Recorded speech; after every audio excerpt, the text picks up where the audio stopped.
Welcome to the Duncan Student Center. I'm Finley Corrigan alongside Kieran Cantwell, and we have a very unique show of Shamrock sports today. You know, Notre Dame, they won it in the year that doesn't count. This doesn't matter at all. Join a conference. Williams helmet off. He's out. Jafar Armstrong in. Fake to him. Setting up the screen to Armstrong. Here goes the senior from Missouri. Room to run inside the 10. Inside the 5. To the right. Gray lined up in the backfield. Same motion. Same setup. This time it's the boot. Bryce in trouble. And he is brought down by Foskey.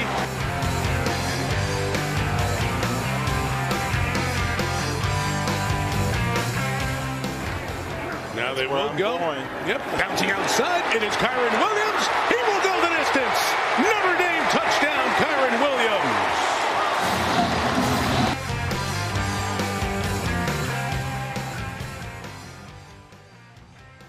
Welcome back. Kieran, we have a very unique show today covering all things from Irish in the NFL to college football. Let's start off with COVID from a Notre Dame standpoint. You know, we had a bye week this week, and we didn't play last week because of COVID. So tell me your thoughts about that. Yeah, you mentioned that we are on a unique show this time. No game to recap from last week and no game to really preview tomorrow because we have a 2-week break due to Corona. But the numbers are looking better than they did last week. As of yesterday, we have 18 in isolation, 11 in quarantine. There are no new cases this week, so that's nice. And 14 are scheduled to be released from isolation tomorrow. So it's looking like most of the guys are going to be testing negative when we're getting closer to the Florida State game. And an ESPN article actually came out talking about how the COVID outbreak started. So Coach Kelly was talking to reporters saying how it actually started from a team meal before the game, which is very interesting because it was the first team meal that they had all season. They have been doing grab and go and delivery since the summer, really, so it's very interesting to see that. And also, there was a player throwing up on the sidelines who was actually treated for dehydration, but it turned out that he had COVID. So I thought that was just a super interesting thing to see how that's how the outbreak started. Yeah, we're really in unprecedented territory here. You know, I think the way that the team has dealt with Corona so far has been very admirable. You know, hiccups were expected. You know, Swarbrick in the offseason was saying, we're one of the first schools that is willing to have, you know, students at the game. Right. We definitely wanted the season to happen. So very impressed with the way that the athletic department has handled it so far. And then, yeah, practice resuming yesterday, scrimmage scheduled for Sunday. I think the main thing now is to see how this 2-week hiatus will impact our performance on the field. But I'm glad to know that Florida State is the team that's going to be coming into town next week. Agreed. You know, heading into the season, that was a game to look for. But after 2 really, really awful performances from Florida State, I'm definitely glad to see that that's the game on the next game on the schedule. And how do you think, just from COVID and the 2-week break, do you think that'll have a great effect on the Irish when we play Florida State next week, or what are your thoughts? I think it's really important to get back on the field. The scrimmage is essential. I heard rumors, I'm not sure if this is true or not, that, you know, the quarterbacks were the ones that suffered the most from the Corona outbreak. Okay. And, you know, you can understand how different positions would get it. You know, the quarterbacks practice every day with each other. Right. So if one gets it, you know, all of them are going to get it. But it's important that, you know, we get those reps on the field. And then, as I was saying before, Florida State, you know, looking at their last few games, they had 2 games so far. The first quarter of their opener, they had 10 quick points, out to a good start. But in their last 7 quarters, they've only put up 13 points. And so I think that this is a game that our defense can capitalize on. You know, it shouldn't be much of a struggle as long as we stay focused, but it'll be important to see how we respond. I agree completely. As for the Irish in the NFL, we have plenty of Notre Dame graduates currently playing in the NFL right now. Let's start with Julian Love for the Giants. Yeah, so Love, it's his second year this year. He had a nice rookie season last year, but really seeing him step into a full-time role with the Giants. You know, he plays every meaningful snap on the defensive end. He's kind of, you know, he was a more traditional cornerback here at Notre Dame.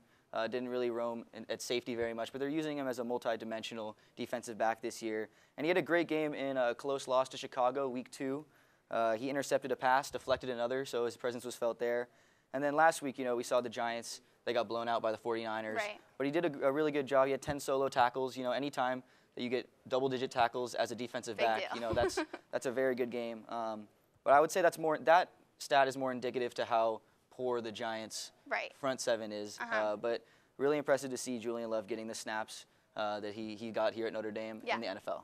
I completely agree. And just seeing that he's not strictly a cornerback anymore, that's super interesting. He's more of a defensive back, so it's nice to see him play around the field. Next, we have Chase Claypool for the Steelers, and I've been very impressed with him. You know, it's his first year. He had an 84-yard touchdown against the Broncos in Week 2, a great sideline catch in the first game. What are your thoughts about Claypool so far? Yeah, you're mentioning his big playability, that 84-yard touchdown, and his first reception was definitely a highlight to remember. That toe tap on the sideline, Monday Night Football against the Giants. But yeah, he was a guy. He was an NFL Combine darling. You know, he had a lot of really good measurements, a lot of good when they were doing all the drills. But he was kind of a guy who you couldn't really tell, does he fit as a receiver or a tight end in the NFL? But he played strictly receiver at Notre Dame. You know, it would be very tough for him to pick up the blocking strategies in the NFL. So it's good to see that he's been getting reps at wide receiver. And then, you know, I think an interesting stat to look at is he leads the league in yards per catch at 25.2 yards per catch. He only has 6 receptions so far through 3 weeks, you know. The Steelers are very stacked at wide receiver with Juju Smith-Schuster and Deontay Johnson. But you're looking at his snaps percentage. He played 76% of the snaps in Week 3 after Deontay Johnson suffered an injury. So that shows that he has a stronghold on the wide receiver 3 job over James Washington. So that's something that I'm very impressed with Claypool coming in, quickly learning the offense. You know, with Corona going on, it's very hard to be a rookie right now, learning all the schemes. But he's done a very good job picking it up. And then I'd like to mention Notre Dame's tendency to produce, you know, quality special teams guys in the NFL. A lot of Notre Dame guys, you know, they're not the skill position players especially. They're not going to be the first ones drafted, but they always have an impact on the game, you know. And Claypool plays a lot of special teams. So does Julian Love, who we talked about earlier. And that's something very important for young players in the NFL to carve out a role. For sure. And for Claypool, you know, he had a big opportunity this coming week to play just because one of the other wide receivers is out against the Titans, but now that game has been postponed due to coronavirus. So hopefully we see him continue to play how he has been. Now Jerry Tillery for the Chargers. I know you're a Chargers fan. Yes. He has a sack and a blocked kick already, which is very impressive, and I'm just impressed with him. Last year, you know, he didn't have the greatest season, so it's nice to see him step up and become an important part of the line. Yeah, you mentioned I'm a pretty big Chargers fan, so the Chargers have the most Notre Dame grads on the roster out of any team in the NFL, so I have the pleasure of watching, you know, Notre Dame players all over the field for them. But you do mention that he had a sack Week 1 on Joe Burrow, so that was pretty exciting. He blocked a kick against the Chiefs Week 2, as you said. And then I think the biggest thing is, you know, as I was mentioning with Claypool and his snap, the biggest thing I look at with young players in the NFL, especially, you know, not high-profile draft picks, is how many snaps they're getting, how much time are they getting, and what are they doing with that time. And he started the year, you know, he's playing maybe half the snaps Week 1, but then Chargers suffered a few injuries. He got up to 90% of the snaps on Week 3, so that's a big deal. And he's already has 5 quarterback hits through 3 weeks, 3 on Patrick Mahomes Week 2. So he's made some highly impactful plays. So Jerry Tillery looking like he's taking a big step in his second year. Good. We love to see the Irish in the NFL being so successful right now. Switching it up to college football. So as we were talking about earlier, in the Pac-12 specifically, we have players opting back in to play in games. And being that the Pac-12 season has been pushed back a little bit, it gives these players more time. So what are your thoughts on players opting back in and just college football in general right now? Yeah, one of the bigger names to opt back in recently is wide receiver at Minnesota, Rashad Bateman. He is a projected first-round pick this year. He was electric on the field. Him and Tyler Johnson were probably, arguably, the best wide receiver duo in the nation last year. Tyler Johnson off to the NFL, so it's Bateman's time to step up. However, he did opt out knowing that, well, with the uncertainty of coronavirus and then the Big Ten, you know, not really creating a schedule until very recently compared to other conferences. But now that he's been able to see how these other high-profile conferences, the ACC, SEC, you know, Big 12, have dealt with coronavirus and been able to have these games without many hiccups. I know Notre Dame is one of the few as of now, but he's been able to see how it's been going so far throughout the landscape of college football, and I think we're going to see a lot more players opting back in. I know that Jamar Chase, LSU, he opted out earlier. Jamie Newman, a quarterback for Georgia. So those are 2 names that I'm looking at. Maybe they would decide to opt back in. However, those are definitely, it's definitely something to look at. And you were talking about LSU a little bit there. So they played last week, and they ended up losing to Mississippi State. And this was actually the first time that the defending national champion national champion, excuse me, has lost the first game in over 20 years. So that was something that really stood out to me. And I was surprised by LSU. You know, it's apparent that they're struggling after losing all these key players and starters last year. And you were talking about Derek Stingley. What are your thoughts on him and not being able to play last week, and what do you think he's going to bring this upcoming week? Yeah, Stingley was definitely one of the bigger losses that LSU had to take in. You know, he was one of the main returners from last year's national championship squad, the leader of that defense. I would say, in my opinion, one of the best college cornerbacks in a long, long time. He should be a top 5 draft pick next year. And a really unfortunate injury to him, he was hospitalized the night before the game with some type of illness. We weren't sure what happened, but luckily he was discharged the next morning. It wasn't as serious as they believed. However, he was unable to take the field, and it showed with, you know, Mississippi State putting up 623 passing yards. That's an SEC record. Yeah. Week 1 against an LSU team that was really expecting to contend again. And, you know, I think it's too early to sound the alarm yet, but that's definitely something to look at. But you mentioned that they are the first defending national champions to lose over the past 2 decades. And I think the main reason why is how much talent they lost to the NFL. You know, they had 14 players selected in the 7 rounds of the 2020 NFL draft. That ties for the most players from one college selected in an NFL draft ever. And then 5 of those were first-rounders. They lost Burrow, K'Lavon Chaisson, Justin Jefferson, Patrick Queen, and Clyde Edwards-Helaire, all very talented players.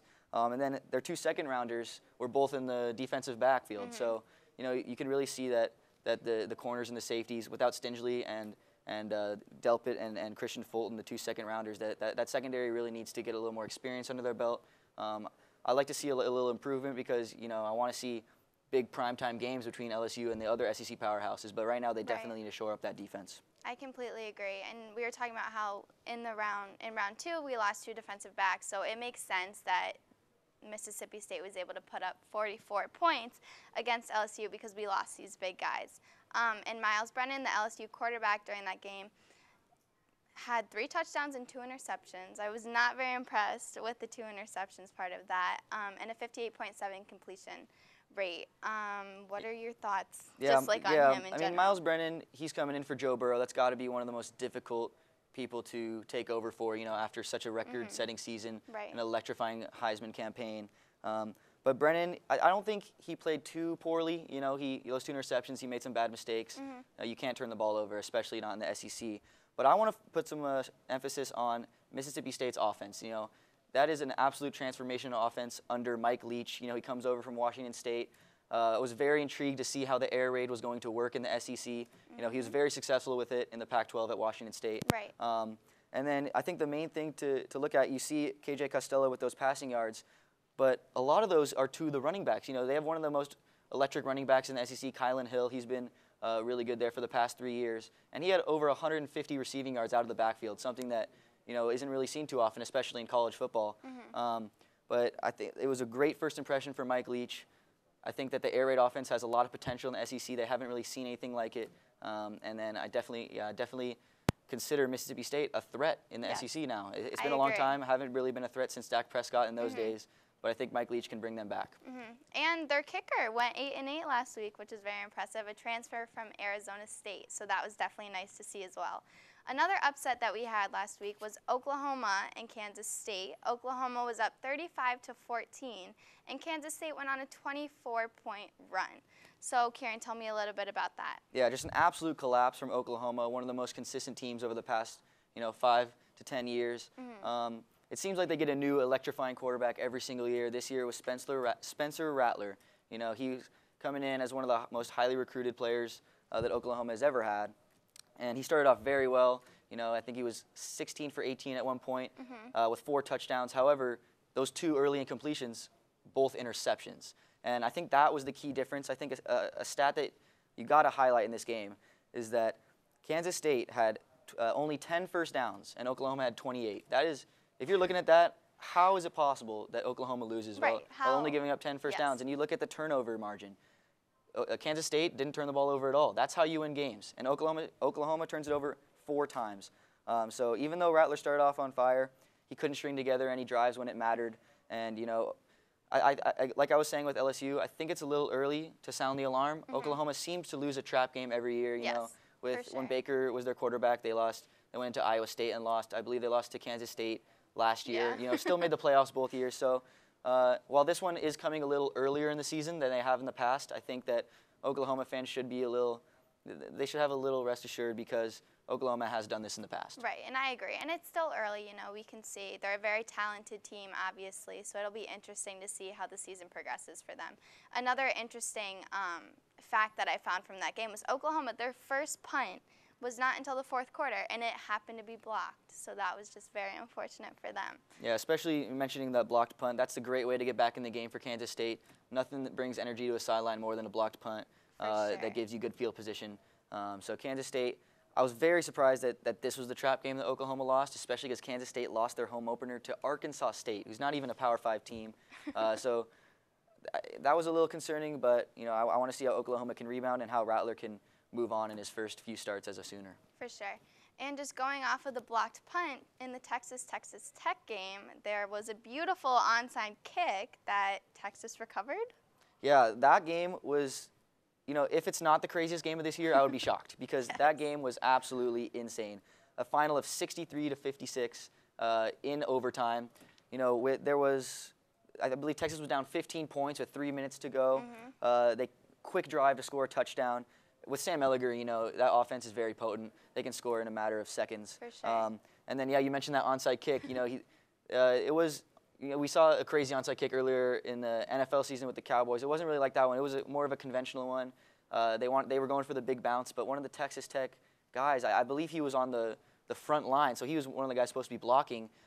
He wasn't really part of the hands team. He decided to take it upon himself to try to go catch it. Slipped right through his hands. Texas guys slip right behind the Texas Tech recovery team and somehow pounce on it. And then Ehlinger leaves another touchdown drive, convert the two-point conversion, and there we go, send it to overtime, right back in the game. That's got to be a great game to watch for all Texas fans out there, especially because Oklahoma lost. You know, Texas really needed to capitalize on that, and they did. Right. And do you see Texas being a big threat in the Big 12? Because personally, I think they're definitely a favorite right now. So what are your thoughts on that? Oh, 100%. I see Texas as the team to beat now. Okay. In the Big 12, I think it was between them. Preseason, I think it was between them, Oklahoma State. Unfortunately, Oklahoma State suffered an early injury week 1 to their quarterback, Spencer Sanders. That kind of hurt their chances a little bit. But now Texas, being able to capitalize on Oklahoma's loss and Oklahoma State's injuries, definitely think they are the team to beat. However, I don't know. There's just no defense in this conference. The Big 12, you know, it's been like that in the past. We've seen improvements from TCU is a good defensive team. Oklahoma has had some good defenses in the past. But I don't think we're going to see any type of defense this year in the Big 12. So I think it's going to be who can put up the most points, who's going to be the first team to 60 points. I think that's how most of these games are going to be decided. There you go. We will have to wait and see on that one. Florida was another game last week, and I was super impressed with them. It seems as though they're going to be a legit contender this year. Yeah, heading into the year, Florida was one of my dark horses for the national championship, a college football playoff contender, and they really backed me up in their season opener. Kyle Trask is a name to know. You need to know who Kyle Trask is, the quarterback for Florida. He took over as a freshman last year, played very well, but this year that offense looks prolific. He threw for 416 yards and 6 total touchdowns, and he has the pleasure of having one of the best tight end options in recent memory in college football in Kyle Pitts. Yes. He had 8 catches, 170 yards, and 4 touchdowns. That is absurd, a crazy stat line from a tight end. So I think that the connection between those two is going to be able to vault them into the top tier of the SEC. You know, they were playing Ole Miss, you know, not one of the better defensive teams in the SEC, so I want to see them against, you know, Alabama, LSU. Well, maybe not this year with LSU, but, you know, better defenses. Right. But I think that Florida, with that great offense, they're kind of a different team this year. You know, they've always been a very defensive-oriented team. They established their identity on the defensive end, their physicality. But this year you see a little more explosiveness from that offense, and the defense is maybe lacking a little. They gave up 613 total yards to Ole Miss. That's got to be the most yards given up by a Florida defense in a long time. So I want to see them, you know, kind of establish their defensive identity a little bit more similar to how it has been in the past. Okay. But if they do, I think they are an absolute contender. I mean, they're already ranked number 3, so yeah, I think that the pollers see that as well. But Florida has really established themselves. I think they're definitely a team to look out for sure. taking a look ahead to this upcoming weekend, we have Georgia-Auburn, which is a super, super interesting game, being that it's a top 10 matchup, and both teams looked extremely strong last week. Yeah, well, that's Georgia's ranked 4 now, Auburn at 7, as you mentioned, the top 10 matchup, our first one of the season, so very, very exciting. Usually, this is a very big rivalry. Usually later in the season, due to COVID and all the unforeseen implications, it had to be moved up in the schedule. But college football fans aren't complaining because this is going to be an awesome game. You know, Auburn, a very opportunistic offense. They always capitalize on their opponents' mistakes. And Georgia with one of the best, if not the best, defense in the entire FBS. But I think that this one is going to come down to which quarterback can get it done in crunch time. Okay. You know, we got Bo Nix coming off of a very impressive true freshman campaign last year. He had a good start to the season. He only threw for 233 yards in a kind of grind-out game against Kentucky. But he came alive in the second half, 3 touchdowns there. But I think Auburn really also needs to establish a running presence. You know, it was a little concerning that Bo Nix was their leading rusher last week. He only had 34 yards against a Kentucky front that honestly cannot stack up at all to a Georgia front. You know, so with that Georgia defense, they're going to have to establish more of a running game. But they do have one of the best receivers in the nation in Seth Williams, and it'll be a great one-on-one matchup between him and Georgia corner Tyson Campbell. He's a projected first-round pick. Seth Williams already has 2 touchdowns over 100 yards in only 1 game. So that's going to be the matchup to watch for me. For sure. Who do you think is going to win that game? I think that this one is. I think Auburn's going to be able to take this one just because of the uncertainty in the quarterback room at Georgia. You know, they were going into the season. Originally they were going to have Jamie Newman as their starter, transfer from Wake Forest. He opts out due to coronavirus and wants to prep for the NFL draft. So then we have another transfer coming in from USC, JT Daniels, a guy that he was a 5-star out of high school, didn't really work out at USC, but he still has a lot of potential. But he's coming off a torn ACL. He wasn't cleared for week 1, so they went out with this quarterback, DeJuan Williams. Sorry, excuse me. It was DeJuan Mathis. And DeJuan Mathis, he came in, wasn't able to move the ball very well, so they went to another quarterback, their 4th one mentioned in the offseason, Stetson Bennett. He was able to lead some good drives. It'll be interesting to see who they go with, Daniels, Bennett, or back to Mathis. But whoever they go with, they really need to perform today or tomorrow. I also think the environment in which the games are played now, just being there's not a ton of fans there, maybe it's just students and faculty like it is here at Notre Dame. So I definitely have Auburn winning this game too. But if it was a normal season, I think Georgia might be able to pull it out just because of the environment. Yeah, Georgia has one of the best fan bases in all college football, one of the top ones in the SEC. We saw that as a Notre Dame team last year when we had to go in there and they broke the attendance record, and it was one of the craziest atmospheres I've ever seen. I didn't witness in person, but just watching on TV, you could tell how much energy was flowing throughout the stadium.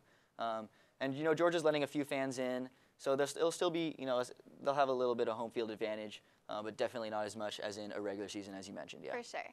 And just taking a look ahead, I know it's not necessarily soon, but let's talk about the Heisman a little bit.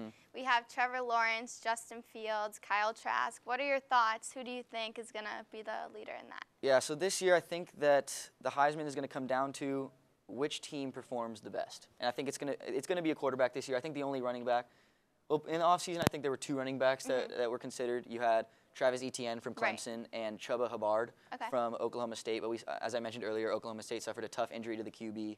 So their offense will not be as potent this year as it was last year. So I think Etienne's really the only running back that has a chance.